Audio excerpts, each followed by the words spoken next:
Reconstruction दो type के होते हैं, एक होता है एक्सटर्नल रिकंस्ट्रक्शन और एक होता है इंटरनल रिकंस्ट्रक्शन। ठीक है, जो एक्सटर्नल रिकंस्ट्रक्शन होता है वो अमालगमेशन की तरह, अब्जॉर्प्शन की तरह होता है। उसमें जो कंपनी है वो वाइंडिंग अप हो जाती है, बंद हो जाती है, समापन हो जाता है, उसका लिक्विडेशन हो जाता है, उसकी जगह या तो नई कंपनी बनती है या ये कंपनी किसी और कंपनी में जाके मिल जाती है। ठीक है, तो ये हो गया एक्सटर्नल रिकंस्ट्रक्शन, ये अमालगमेशन की तरह ही है, तो उसी चैप्टर के साथ हमारा हो चुका है। अब आता है रिकंस्ट्रक्शन के अंदर इंटरनल रिकंस्ट्रक्शन। होता क्या है, जब भी कोई कंपनी जो होती है वो फाइनेंशियली क्राइसिस के अंदर होती है, कहने का मतलब कंपनी पे लोन बहुत ज़्यादा हो गया, कंपनी कंटिन्यू लॉस कर रही है, लॉस मेकिंग कंपनी है, कंपनी की एसेट्स बहुत कम है, अगर अभी जो स्थिति है वैसी अगर कुछ साल तक रहती है तो ये कंपनी बंद हो जाएगी। तो इस कंपनी को चलने लेने के लिए क्या होता है, इसका अंदर ही अंदर इंटरनली रिकंस्ट्रक्शन किया जाता है।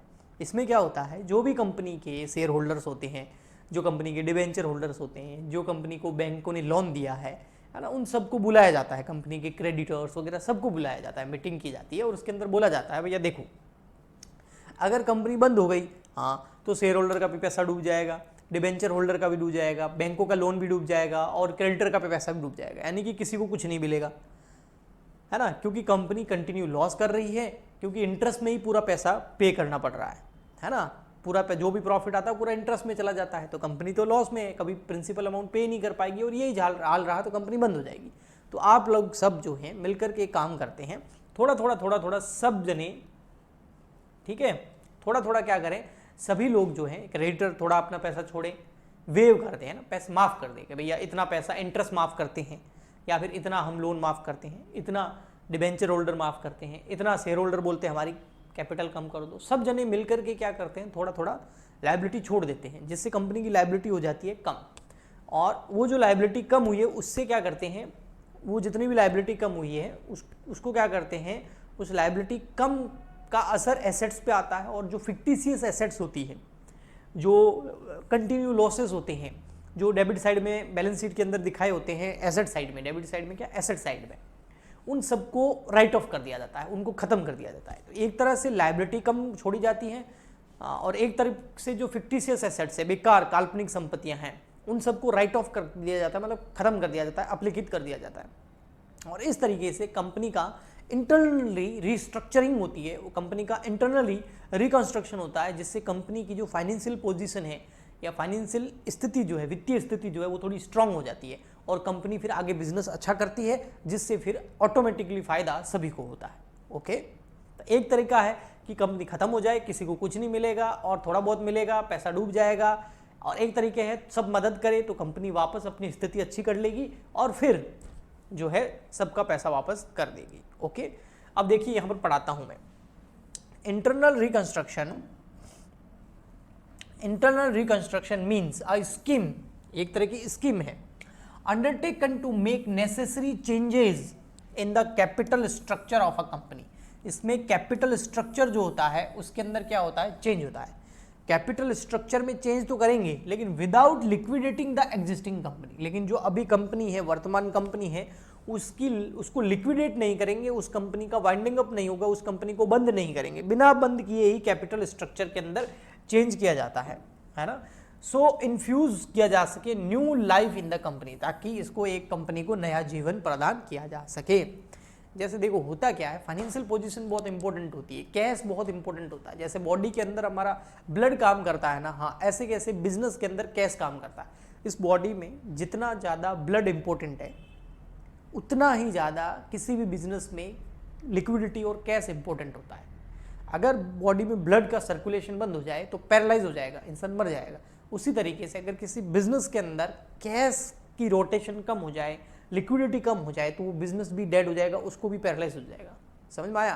तो इतनी इंपॉर्टेंट है कैश की, और है ना फाइनेंशियल पोजीशंस की। ओके, तो कैश, फाइनेंशियल पोजीशन, लायबिलिटी ज़्यादा हो गई, लोन्स ज़्यादा हो गए, और पूरा का पूरा पेमेंट जो है, जैसे पाकिस्तान का भी हालत ख़राब है, किस वजह से है, क्योंकि उन्होंने बहुत ज़्यादा लोन ले लिए। अब उनका जो भी, अब लोन ले लिए, ओके, अब ज़्यादा जो है इकोनॉमी इतनी अच्छी है नहीं कि उस लोन का रीपेमेंट कर पाए, तो लोन का रीपेमेंट तो छोड़ो, उस लोन के ऊपर इंटरेस्ट भी नहीं पे कर पा रहे, और फिर क्या कर रहे हैं, किसी और से लोन लेकर के वो केवल इंटरेस्ट पे कर पा रहे हैं। तो समझ रहे हो, इस पूरे जाल में फंस जाए। तो ऐसे जब कंपनी कोई फंस जाती है तो उसमें इंटरनल रिकंस्ट्रक्शन करके सबको बुला करके बोलते हैं भैया देखो ब्याज व्याज माफ करो वरना कुछ नहीं मिलेगा, कम से कम प्रिंसिपल अमाउंट मिल जाएगा नेक्स्ट। तो ये चीज़ होती है, ठीक है ना। तो आगे से कंपनी का थोड़ा सा पोजीशन जो है अच्छा कर दिया जाता है, न्यू लाइफ दे दी जाती है कंपनी को। It simply mean the reduction of capital, capital का रिडक्शन करना without going into liquidation. Liquidation में नहीं जाना है, समापन में नहीं जाना है, वाइंडिंग अप नहीं करना है, उसके बिना ही कंपनी का क्या करना है, कंपनी का जो है कैपिटल को जो क्या है वो रिडक्शन कर दिया जाएगा।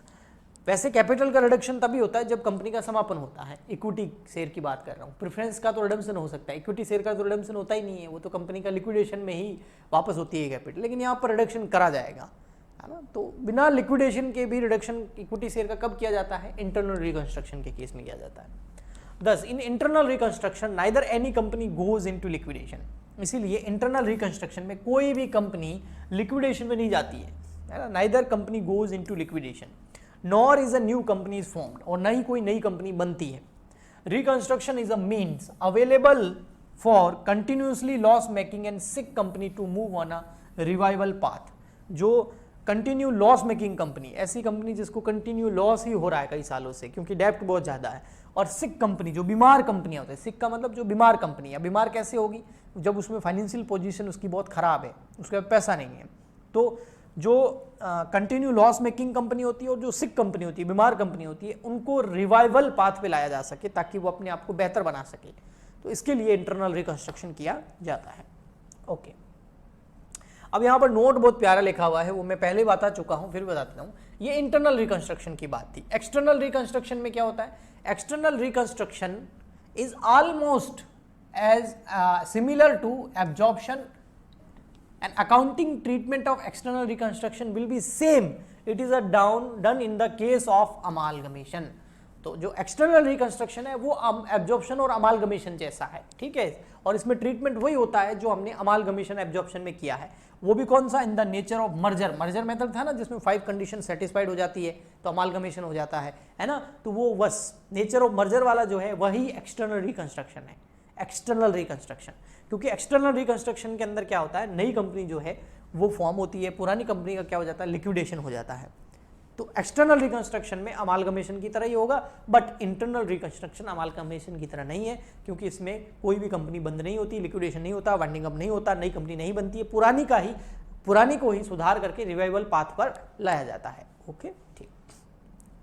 अब यहाँ आता है reasons responsible for internal reconstruction. भाई इंटरनल रिकंस्ट्रक्शन के लिए क्या रीजंस रेस्पॉन्सिबल है, क्या रीजंस रेस्पॉन्सिबल है इंटरनल रिकंस्ट्रक्शन के लिए, ठीक है। तो देखते हैं, the following reasons force the company into for the internal reconstruction. क्यों करें हम सुधार, कैसे पता चलेगा, उसके कारण क्या है। तो फर्स्ट है when there is an over valuation of assets. Assets का बहुत ज्यादा ओवर वैल्यूएशन कर रखा है, मतलब कोई चीज है 10 लाख रुपए की, दिखा रखा है उसको 20 लाख 25 लाख 30 लाख का, वास्तव में मार्केट में जाके बेचोगे तो नहीं बिकेगी। तो ये तो फालतू का आपने बढ़ा चढ़ा के दिखा रखा है। कुछ लोग होते हैं ना एकदम बढ़िया कपड़े पहन लेंगे, है ना, गले में गोल्ड की चेन, वॉच, आईफोन, चढ़ने के लिए कार, लेकिन बंदे का कम से कम 50-60 लाख रुपए का लोन ले रखा है। समझ में आ गया, ओवर वैल्यूएशन हो गया, है ना, इतना है नहीं। ओके, तो ओवर वैल्यूएशन हो गया, मतलब जो एसेट है वो इतनी वैल्यूड है ही नहीं, उसको बड़ा चढ़ा के दिखाया हुआ है, ये समझ सकते हैं। ओके, तो over valuation of asset and under valuation of liability, और लायबिलिटी को अंडर वैल्यूड कर दिया। मतलब लायबिलिटी है 50 लाख की, दिखा रखी है 20 लाख की, अरे भाई तेरे को 50 लाख रुपए देने हैं, 20 थोड़ी देने हैं। तो एसेट को ओवर वैल्यूड करा हुआ है और लायबिलिटी को करा हुआ है under valued. Okay, next, when the company is suffering from continuous losses. जब कंपनी जो है कंटिन्यू लॉस कर रही हो, लॉस मेकिंग कंपनी हो, है ना, हर बार लॉस ही होता जा रहा है, क्यों, it become difficult for it to solve the financial crisis. जिस वजह अब हर बार लॉस होता जाएगा तो कैपिटल रिडक्शन, देखो जो भी कंपनी को नेट प्रॉफिट है, नेट लॉस होता है, एंड में तो कैपिटल में जाके एडलेस होता है। अब हर बार लॉस होता जाएगा तो कैपिटल तो कम हो जाएगी ना, इतना तो ट्रीटमेंट हम क्लास 11th में भी समझ चुके हैं। तो कंटिन्यू लॉस होगी तो फिर कंपनी जो है प्रॉफिट कमाएगी नहीं, तो फिर एक तो वो अपने जो भी इन्वेस्टर है उनको रिटर्न नहीं दे पा रही है, और दूसरा कंपनी की धीरे धीरे कैपिटल क्या हो जाएगी, खत्म हो जाएगी, लिक्विडिटी खत्म हो जाएगी और फाइनेंशियल क्राइसिस आ जाएंगे। ओके नेक्स्ट, तो फर्स्ट था एसेट का ओवर वैल्यूशन, लाइबिलिटी का अंडर वैल्यूशन। सेकंड है कंटिन्यू लॉस इन कंपनी है, when there are huge accumulated losses, huge accumulated losses मतलब बहुत सारे लॉस है जिनको आपने राइट ऑफ नहीं किया हुआ है। इसका प्रैक्टिकल एग्जांपल भी है पंजाब नेशनल बैंक का।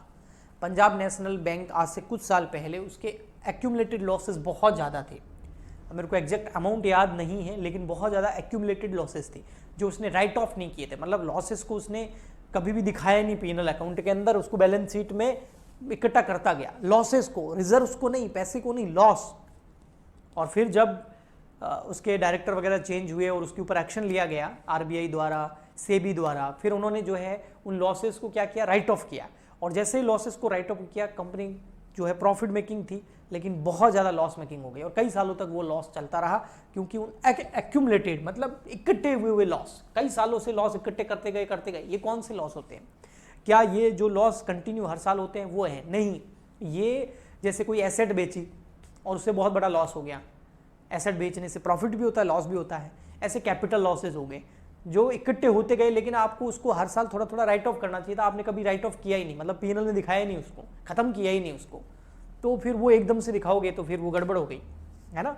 It is required to write off, वही मैं कह रहा हूँ, ये जो एक्यूमुलेटेड लॉसेज होते हैं इनको राइट ऑफ करना होता है, अप्लीकेट करना होता है, धीरे धीरे खत्म करना होता है। This losses to be depreciate the fair view of the state of affairs of the company. और इतने सारे लॉस अगर एक साथ दिखा दिए तो गड़बड़। तो ये वाला अगर मामला हो तो एक्यूमुलेटेड लॉसेस बहुत खतरनाक होते हैं, कंपनी का इंटरनल रिकंस्ट्रक्शन करना पड़ सकता है। कब कब? Over valuation of asset, under valuation of liability. Second number, loss making company हो, कंटिन्यू लॉस कर रही हो। थर्ड नंबर, एक्यूमुलेटेड लॉसेस जो है उनको अभी तक राइट ऑफ नहीं किया है, ह्यूज, वो भी बहुत बड़े एक्यूमुलेटेड लॉसेस, छोटे मोटे नहीं। हाँ, last and final fourth reason, when there is a complex capital structure, capital structure बहुत कॉम्प्लेक्स बन चुका है of the company and it required to make it simple. Complex capital structure है बहुत ज्यादा, तरह तरह की आपने इक्विटी शेयर इशू कर रखे हैं, 10 रुपए वाले, 5 रुपए वाले, 100 रुपए वाले, प्रेफरेंस शेयर तरह तरह के हैं, डिबेंचर बहुत तरह के, इससे भी लोन लिया हुआ, इससे भी लोन लिया हुआ, इस तरीके के क्रेडिटर, वो क्रेडिटर, फलाना ढिगड़ा, ओवरड्राफ्ट, ये बहुत कुछ कर रखा है। कॉम्प्लेक्स कैपिटल स्ट्रक्चर और कॉम्प्लेक्स लाइबिलिटी बना रखी है आपने, तो उसको सिंपल करने के लिए इंटरनल रिकंस्ट्रक्शन करना जरूरी होता है। ओके, तो रीजंस आई होप आपको समझ में आए होंगे। ठीक है, आगे बढ़ते हैं और अगला पॉइंट हमारा बहुत अच्छा है, यहीं से हमारा न्यूमेरिकल मामला स्टार्ट होगा, वो है, और ये बहुत इंपॉर्टेंट है, एग्जाम में आ सकता है बेटा। ठीक है, ये क्या है? ये कॉम्प्रोमाइज एंड अरेंजमेंट। क्या है? Compromise and arrangement. What is this? This is compromise and arrangement. ठीक है, देखो कॉम्प्रोमाइज एंड अरेंजमेंट में क्या है? कॉम्प्रोमाइज एंड अरेंजमेंट के अंदर chapter number 15 of the companies act, companies act के अंदर बहुत सारे चैप्टर दे रखे हैं, उसमें चैप्टर नंबर 15 की बात कर रहा है। ठीक है, उसके सेक्शन नंबर 230 से लगाकर 240, यानी कि लगभग कितने सेक्शन हो गए? 12, 30, 31, 32, 33, 34, 35, 36, 37, 38, 39 और 40, 11 सेक्शन है ना। हाँ, 230 से 40 है ना, 10 अगले और 31 वाला, तो ये 11 जो सेक्शन है 230 से 240, 10 नहीं है 11 है। ठीक है, तो ये जो सेक्शन है ये पूरे के पूरे कॉम्प्रोमाइज एंड अरेंजमेंट के ऊपर है, deal with the matter related to the companies compromise, arrangement, amalgamation in detail. Compromise और अरेंजमेंट में भी प्रपोज बिटवीन, अब अमालगमेशन तो हमने कर लिया, अब ये कॉम्प्रोमाइज और अरेंजमेंट क्या है? देखो कॉम्प्रोमाइज वर्ड कैसा है, जब भी लड़ाई झगड़े होते हैं तो क्या करते हैं? कॉम्प्रोमाइज करते हैं ना, अरेंजमेंट करने की कोशिश करते हैं ना, सेम है ना, कि कॉम्प्रोमाइज कर लो यार, अब छोड़ो।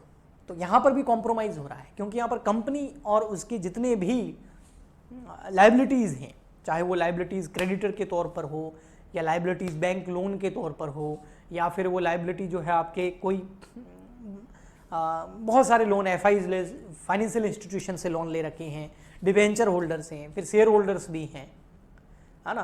तो शेयर होल्डर अपना डिविडेंड मांग रहे हैं, डिवेंचर होल्डर अपना इंटरेस्ट मांग रहे हैं, एफआईज अपना इंटरेस्ट मांग रही है, बैंक अपना लोन और विथ इंटरेस्ट मांग रही है। तो इस केस के अंदर अब कंपनी के पास लॉस मेकिंग कंपनी है, तो कंपनी के पास ना तो प्रॉफिट है और ना ही लिक्विडिटी है। ठीक है, ना ही तो प्रॉफिट है और ना ही लिक्विडिटी है। तो इस केस के अंदर कंपनी चाहकर भी पेमेंट नहीं कर पा रही है, इंटरेस्ट का ही पेमेंट नहीं कर पा रही है, तो प्रिंसिपल अमाउंट तो कहाँ से पे करेगी? इंस्टॉलमेंट पे नहीं कर पा रही है, तो सबको बुलाएंगे और उनके साथ कंपनी बोलेगी भाई कॉम्प्रोमाइज़ करो, थोड़ा थोड़ा आप जो इंटरेस्ट है वो छोड़ो, कुछ पेनल्टीज छोड़ो जो आपने लगा रखी है, टाइम पे इंस्टॉलमेंट पेमेंट नहीं करी उसकी, है ना।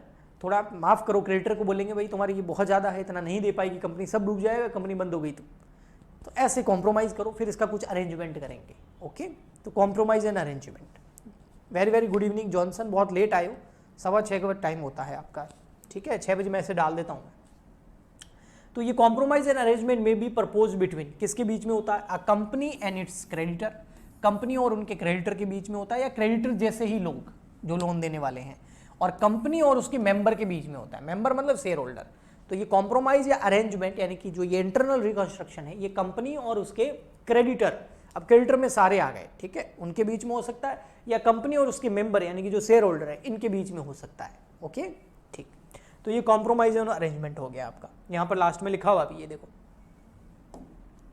Compromise and arrangement is an arrangement, ये एक अरेंजमेंट है किसके बीच में? Between company and its different stakeholders for the purpose of saving the company, ताकि अरेंजमेंट किया जा सके, कॉम्प्रोमाइज किया जा सके, ताकि कंपनी को बचाया जा सके, saving of the companies from the financial problem, financial problem और जो क्राइसिस चल रहे हैं उससे सेव किया जा सके। जैसे अभी पाकिस्तान जो है वो फाइनेंशियल प्रॉब्लम में, फाइनेंशियली क्राइसिस में चल रहा है, अगर चाइना लोन माफ़ कर दे या इंटरेस्ट माफ़ कर दे, जिससे भी लोन ले रखा है वो सब पाकिस्तान को माफ़ कर दे भैया, या कम कर दें, तो पाकिस्तान एक न्यू रिवाइवल पाथ पे आ जाएगा, है ना, उसकी इकोनॉमी और बेटर करेगी। और अगर ऐसा नहीं हुआ तो बर्बाद हो जाएगा। ओके, कंपनी में enter into an agreement with shareholders, creditors, debenture holders through which they may agree to compromise on their claims, जो भी क्लेम मांगते हैं उसके बीच में वो कॉम्प्रोमाइज करते हैं, सेक्रीफाइस करते हैं portion of what they are entitled to, जिस चीज के वो अधिकारी है उसके लिए वो सेक्रीफाइस करते हैं, अपने हिस्से को माफ करते हैं,